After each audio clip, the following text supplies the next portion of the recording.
네, 다임 목사님께서 어제 밤에 무사히 잘 도착하셨습니다. 여러분들 그동안 기도해 주시고 또 특별히 새벽 제단의 자리를 잘 지켜주셔서 진심으로 감사드립니다.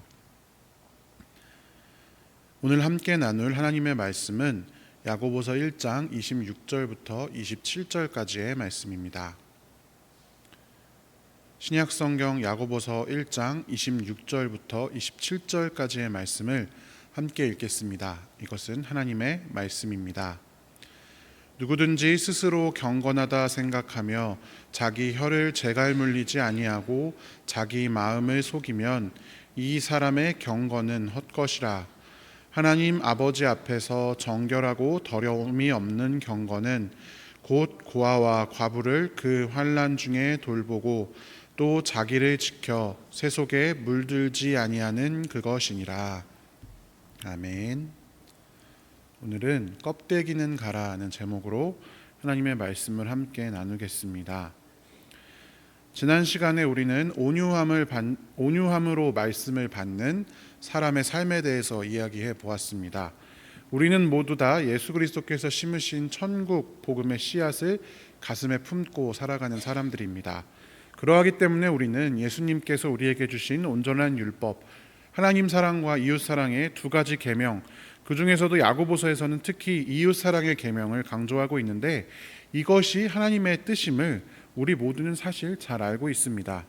그런데 아는 것만이 우리의 신앙의 전부가 아닙니다.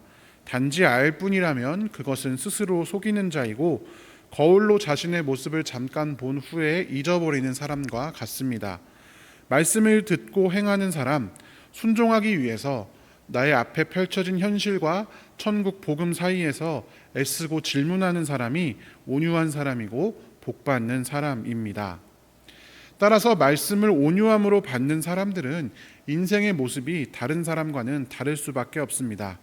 야고보는 이어지는 오늘의 본문을 통해서 말씀을 온유함으로 받은 사람, 좋은 신앙을 가진 사람의 삶이 어떻게 드러나는지에 대해서 이야기합니다. 무엇이 좋은 신앙이고 신앙이 좋다는 것은 무엇으로 증명할 수 있는지 참된 신앙생활의 본질과 실체에 대하여 명확하게 밝히 말하고 있습니다. 오늘 본문 야고보서 1장 26절부터 27절까지를 코이노니아 번역으로 다시 한번 함께 읽어보겠습니다. 만일 어떤 사람이 그의 혀를 재갈 먹이지도 못하고 그의 마음을 속이면서 자기는 신앙생활을 잘하는 사람이라고 생각한다면 이런 신앙생활은 헛것에 불과합니다. 하나님 앞에서 깨끗하고 흠이 없는 신앙생활, 곧 아버지 앞에서 참된 경건은 어려운 가운데 처한 고아와 과부들을 돌보고 세속으로부터 자신을 지켜 더럽혀지지 않는 그것입니다. 아멘. 좋은 신앙이란 무엇일까요? 우리는 흔히 좋은 신앙을 어떤 영적 반열에 올라간 그런 것이라고 생각하기도 합니다. 예를 들어서 방언을 한다든지 기도를 2시간 이상 한다든지 아니면 성경을 몇 독 했다든지 어떤 그런 기준을 가지고 좋은 신앙에 대해서 생각하기도 합니다. 또는 어떠한 직분을 얻는 것을 좋은 신앙의 증거라고 생각하기도 합니다.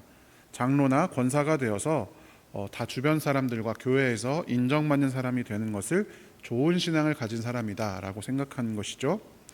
어떤 사람들은 좋은 신앙은 그가 받은 복으로 판단할 수 있다라고 이야기하기도 합니다. 한국 사회에서는 크게 두 가지로 보통 나타나죠. 자식이 잘 되든지 아니면 개인 본인이 경제적으로 윤택하게 되든지 이러한 받은 복을 가지고 그가 가진 좋은 신앙을 판단합니다. 그가 가진 좋은 신앙에 대한 하나님의 선물로 생각하는 것이죠. 물론 모두가 다 일리가 있는 말일 수 있지만 오늘 야고보는 좀 더 다른 이야기를 하고 있습니다. 개역개정에서 경건한 자, 경건한으로 번역되는 스레스코스라고 하는 단어는 어떤 종교가 요구하는 일련의 그 규례, 의례나 규범을 잘 따르는 사람을 가리키는 단어입니다. 보통 우리는 경건하다라는 말을 떠올릴 때 어떤 신앙생활의 미덕 정도로만 생각하는 경우가 있습니다. 예를 들어서 경건을 성품으로 우리가 오해하는 경우가 많이 있죠. 그래서 나는 신앙생활은 열심히 하는데 경건생활은 좀 부족해 이렇게 이야기를 하기도 하죠. 그러나 원어상으로는 절대 그렇지 않습니다. 경건은 어떤 조용하고 진중하고 성스러운 그런 성격을 의미하는 것이 아닙니다. 단어의 정의에 의하면 신앙생활을 잘 하는 사람이 경건한 사람입니다. 기독교가 말하는 신자의 생활, 기독교가 요구하는 신자의 규범을 잘 따라서 살아가는 사람이 바로 경건한 자인 것입니다. 그러니까 경건은 어떤 특정한 사람, 그 신앙인 중에 어떤 특정한 부류만 갖고 있는 그런 어떤 은사나 미덕이 아니라 신자라면 누구나 가져야 하는 좋은 신앙을 뜻하는 것이 경건이라는 말입니다. 이 좋은 신앙, 경건의 조건을 야고보는 세 가지로 이야기합니다. 첫 번째는 혀를 제갈 먹이는 사람입니다. 벌써 여러 차례 우리가 야고보서를 살펴보면서 말에 대해서 야고보가 얼마나 많이 이야기했는지를 보셨죠. 제갈이라고 하는 것은 다 아시다시피 말의 입에 물려서 말을 주인의 뜻에 따라서 움직이도록 하는 그런 역할을 합니다. 우연히도 한국어로는 이 타는 말, 달리는 말과 이게 사람이 말하는 이 말의 발음이 같기 때문에 더더욱이 이 비유가 우리에게 굉장히 잘 와닿습니다. 달리는 말에 제갈을 물려야 주인의 뜻대로 통제가 되는 것처럼 내뱉는 말도 통제해야 한다라는 것입니다. 그렇지 못한다면 야고보는 그의 신앙생활이 헛된 것이다 라고 이야기하고 있습니다.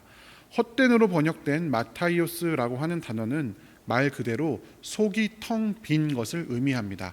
껍데기가 되겠죠. 내용은 없고 껍데기만 있는 신앙, 말을 통제하지 못하는 신앙은 껍데기만 있는 신앙이다 라고 이야기하고 있는 것입니다.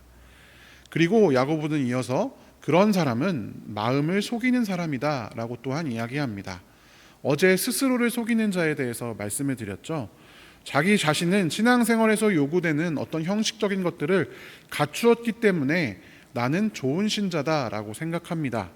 또는 성경이나 신학에 대해서 다른 사람들보다 많이 알고 있을지도 모르겠습니다. 방언을 한다든지 오래 기도한다든지 성경을 많이 읽었을 수도 있습니다.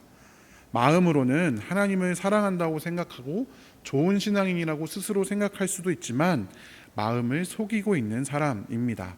말씀의 길을 따라서 말하지 않고 자신의 이익, 자신의 거짓, 탐욕, 분해, 자신의 혀를 그대로 내맡깁니다.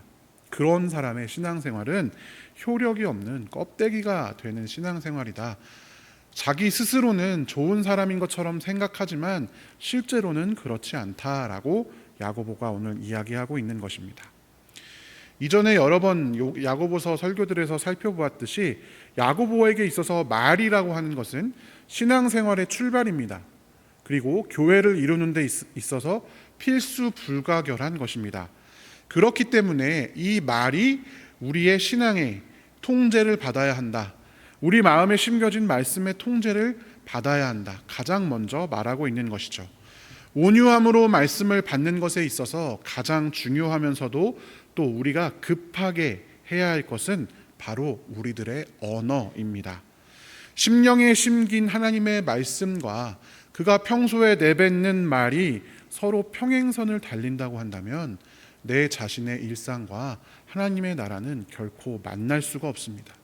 우리의 껍데기의 신앙과 우리의 속신앙이 결코 하나가 될 수가 없다라는 것입니다. 두 번째로 야고보가 좋은 신앙, 경건에 대해서 이야기하는 두 번째 조건은 사랑과 긍휼을 베푸는 사람, 고아와 과부를 잘 돌보는 사람, 이렇게 이야기를 하고 있습니다. 우리의 마음에 심겨진 하나님의 말씀은 사랑과 긍휼을 행하도록 우리를 자연스럽게 이끕니다. 신명기 10장 17절부터 18절에 보면 하나님께서 자신을 이렇게 계시하십니다. 신도 많고 주도 많지만 당신들의 주 하나님만이 참 하나님이시고 참 주님이시다. 그분만이 권능의 하나님이시다. 그러시면서 고아와 과부를 공정하게 재판하시고 나그네를 사랑하셔서 그에게 먹을 것과 입을 것을 주시는 분이시다. 하나님이 이런 분이시다라고 이야기를 하고 있습니다.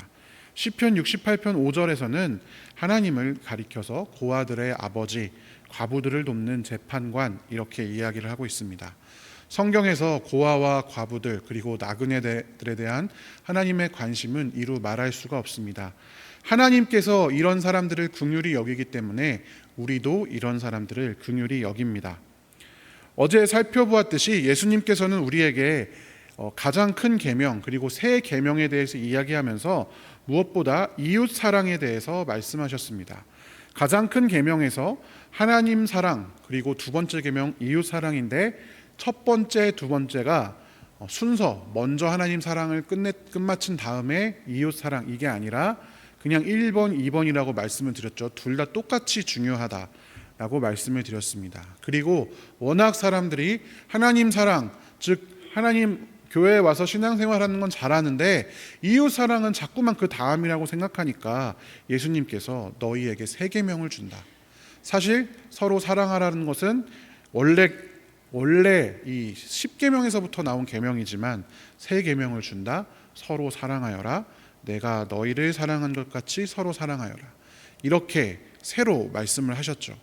예수님께서 이 이웃 사랑에 대한 계명을 강조하신 것입니다. 긍휼은 바로 이 이웃 사랑의 기초입니다. 우리 주변에 있는 약자들을 돌아보지 못하면서 어떻게 다른 이웃을 사랑할 수가 있겠습니까? 이 이웃을 사랑하는 것, 그것이 바로 좋은 신앙생활이다라고 야고보가 이야기하고 있는 것입니다. 세 번째로 야고보는 참된 신앙생활은 세속에 물들지 않도록 자신을 지키는 것이다 이렇게 역설하고 있습니다. 여기서 세속과 세상은 다릅니다. 우리는 흔히 세상과 교회를 이분적으로 분리시켜서 생각합니다. 그래서 교회에서의 생활이 좋은 신앙이고 그리고 세상에서는 또 다르게 살아가는 것이죠. 이렇게 이분법적으로 분리시킵니다. 세상은 우리의 적으로만 생각하기 때문에 나는 세상에서 살아가는 거에 거기에 전혀 관여 안 하려는 잘못된 금욕주의를 가지는 경우도 생기죠. 근데 그러다 보니까 신앙생활이 교회 안에서만 증명된다라고 생각합니다. 제가 처음 전도사가 되어서 고등부를 맡았습니다. 다른 교회에서. 그런데 자꾸만 어떤 선생님께서 자꾸 이제 무슨 회의 같은 걸 하면 자꾸 교역자를 계속 공격을 하시는 거예요. 왜 저럴까? 왜 저렇게 우리가 혹시나 교역자가 실수할 수도 있지만 그러면 좋게 이야기해서 같이 더 나은 방법을 찾을 수도 있을 텐데 왜 비난만 할까? 이렇게 생각을 했습니다. 근데 이전에 제가 곧 전도사로 부임하기 전에 그 전에 그분 아주 오래된 선생님이었는데 그 전에는 그 고등부 안에서 선생님들이 굉장히 많은 일들을 맡아서 아마 하셨던 것 같아요. 근데 제가 전도사가 되었을 때 그 교회가 좀 규모가 컸기 때문에 고등부 목사님도 있고 밑에 전도사가 여러 명 있었거든요. 그러다 보니까 이제 고등부 목사님이 전도사들을 다 일을 많이 시키셨어요. 그러다 보니까 선생님이 교회 안에서 기존에 하던 일들이 다 이제 전도사한테 가게 된 것이죠. 그전에는 신앙생활을 본인이 내가 신앙생활을 잘하고 있다, 기쁨을 누리는 그 수단이 뭐였냐 하면 고등부 안에서 일을 하는 것으로 자신의 신앙을 증명하고 있었던 거죠. 스스로 하나님 참 잘하고 있죠. 그런데 그 자리를 뺏겨버리니까 나쁜 게 아니라 그 일이 없어지니까 이제 자꾸만 본인의 신앙을 이 고등부 안에서 증명을 해야 되는데 일할 수는 없으니까 자꾸 분석하고 판단해서 이야기하면서 증명을 하고 있었던 것 같더라고요. 제가 그것을 보면서 참으로 안타깝다. 신앙생활이라고 하는 것은 교회 안에서만 증명되는 것이 아닌데 저 스스로도 그랬으니까요. 그렇게 배웠기 때문에 그렇게 알고 있기 때문에 교회 안에서만 자꾸 나의 신앙을 드러내려고 하고 세상에서 내 신앙을 증명하는 법은 잊어버린 것 같다, 모르는 것 같다라는 생각을 했습니다. 세상 한복판에서도 회사나 학교 혹은 정치나 경제활동의 자리에서도 얼마든지 나의 신앙을 증명할 수 있습니다. 참된 경건을 따라 살 수 있습니다. 반대로 교회 안에서 얼마든지 헛된 경건을 따라 살 수도 있습니다. 교회에서도 세속적으로 살 수 있잖아요. 교회 안에 내가 있어도 나 자신만 생각하고 이웃을 전혀 생각하지 않고 내 자신의 유익만 따라 산다면 그것이 세속적인 것 아니겠습니까? 반대로 세상에서도 얼마든지 천국의 가치관대로 살 수가 있습니다. 따라서 여러분, 세속에 물들지 않도록 자신을 지키라는 것은 장소적인 그런 개념이 아닙니다. 세상에 가서 너가 세상의 일에 관여하지 말아라 그런 이야기가 아니라 가치관의 개념입니다. 세속의 가치관이 나를 물들지 않도록 교회에서든지 집에서든지 직장에서든지 학교에서든지 사회 어디에서든 세속적인 가치관에 스스로 물들지 않도록 자신을 지키라는 뜻입니다. 오늘 제가 이 세 가지의 각 세부 사항을 자세히 다루지는 않았습니다.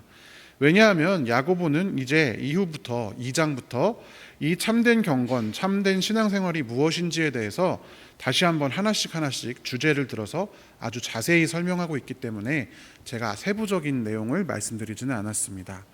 이제 다음 주부터 하나하나 참된 신앙생활이 무엇인지 가장 먼저 긍휼을 베푸는 삶에 대해서 함께 이야기해 보겠습니다. 말씀을 정리하겠습니다.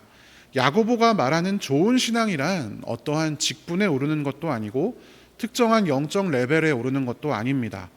제자 훈련을 많이 받는다고 해서 좋은 신앙인이 되는 것도 아니고 성경을 많이 안다고 해서 좋은 신앙인이 되는 것도 아닙니다. 야고보가 말하는 좋은 신앙, 하나님께서 이 야고보서를 통해서 우리에게 말씀하시는 좋은 신앙이란 일상을 어떻게 살아가느냐입니다. 말하는 것에 관한 문제이고 먹을 것, 입을 것, 쓸 것을 어떻게 나누느냐에 관한 문제이며 나 자신을 어떻게 세상에서 지켜낼 것인가에 관한 문제입니다. 좋은 신앙을 가진 사람은 일상에서 자신의 혀를 다스리려 애씁니다. 좋은 신앙을 가진 사람은 일상에서 주변의 약자들, 이웃들에게 관심을 가집니다. 좋은 신앙을 가진 사람은 내 욕구를 채우고 내 목적을 달성하는 데만 관심을 가지지 않습니다. 그러니까 신앙의 위대한 행동, 특별히 다른 것이 있는 것이 아니라 이런 것들이 신앙의 위대한 행동이 됩니다. 지난주부터 가랑비라는 코스, 저희 성경 공부 코스가 개강을 했는데 제가 영화에 관한 것을 맡아서 진행을 합니다. 그때 소울이라고 하는 애니메이션 영화를 같이 보았습니다. 영화의 내용을 다 설명드릴 수는 없지만 이 영화의 주제가 무엇이냐면 사람의 인생을 이끄는 것은 어떠한 업적을 이루는 그 꿈이 아니라 그것이 전부가 아니라 일상의 작은 것들이 주는 행복이 사람을 사람답게 한다라는 것입니다. 바로 그렇습니다, 여러분. 흔들리는 나뭇잎, 반짝이는 햇살보다 더 찬란한 신학은 없습니다. 마찬가지로 내게 주어진 일상의 매 순간처럼 하나님 앞에 내 신앙을 증명할 좋은 기회는 없고 내 신앙의 필드는 없습니다. 일상의 작은 일들부터 신앙으로 해야 합니다. 아무도 신경 쓰지 않더라도 선한 말, 친절, 양보, 소소한 나눔과 베품, 나 자신만을 위한 생각에서 벗어나 보는 작은 시도들, 이런 것들이 우리의 신앙을 좋은 신앙으로 만들어 나갑니다. 구체적인 일상에서부터 우리의 신앙생활이 시작되는 것입니다. 그러할 때 우리는 우리의 껍데기 신앙에서 벗어날 수 있습니다. 방언하고 환상을 보고 기도를 하고 찬양을 하고 쓰러지고 넘어지는 것만이 영적인 것이 아닙니다. 예수님께서 더러움에 가득 찬 제자들의 발을 직접 씻기신 것처럼 아주 작고 소소하지만 구체적으로 드러나는 것이 우리의 신앙생활입니다. 사랑하는 성도 여러분, 오늘도 우리의 일상에서 내가 하나님 믿는 사람이다, 내 안에 하나님의 말씀이 심겨져 있다 증명할 수 있는 귀한 성도들 되시기를 간절히 축원합니다. 껍데기의 신앙이 아니라 속이 꽉 찬 신앙, 우리 다 하나님 사랑하시잖아요. 그래서 이 자리에 나와서 새벽부터 기도하고 말씀 듣는 것 아니겠습니까? 이 시간들이 헛되지 않도록 우리의 일상에서부터 말과 행동들로부터 우리의 신앙이 출발한다는 사실을 기억하시기를 간절히 축원합니다. 함께 기도하겠습니다. 사랑의 하나님 아버지, 감사합니다. 우리로 하여금 우리의 일상을 통해 하나님 나라를 이루게 하시니 감사합니다. 예수님이 없었다면 우리가 아무리 일상에서 착하게 살아도 천국에 도무지 이르를 수가 없었을 텐데 예수께서 이 땅에 오셔서 십자가에 달리시고 우리를 구원하시고 우리에게 새로운 길을 열어주셨기 때문에 우리가 우리의 일상에서 좋은 신앙생활을 통해 우리의 삶을 천국으로 만들어 나갈 수 있습니다. 주님, 우리를 인도하여 주시옵소서. 자꾸만 다른 것을 찾아서 또 다른 어떤 영적인 경험을 찾아서 쫓아다니는 사람들 되지 아니하게 하시고 좋은 신앙이 무엇인지 오늘 밝혀주신 것처럼 우리의 일상에서부터 우리의 말과 행동들 하나님의 뜻대로 순종해 나갈 수 있도록 인도하여 주시옵소서. 그리하여 우리가 껍데기 신앙에 머무르지 않게 하시고 우리의 신앙이 하나님 나라를 향해 나아가는 그런 성도의 신앙이 되게 하여 주시옵소서. 이 시간 우리가 우리의 실존적인 기도 제목들, 고민들 가지고 하나님 앞에 나아옵니다. 주님, 우리의 모든 기도를 들으시고 하나님의 뜻대로 우리에게 응답하여 주시고 또한 우리가 그 하나님의 뜻에 순종할 수 있도록 인도하여 주시옵소서. 감사드리며 살아계신 예수님의 이름으로 기도합니다. 아멘.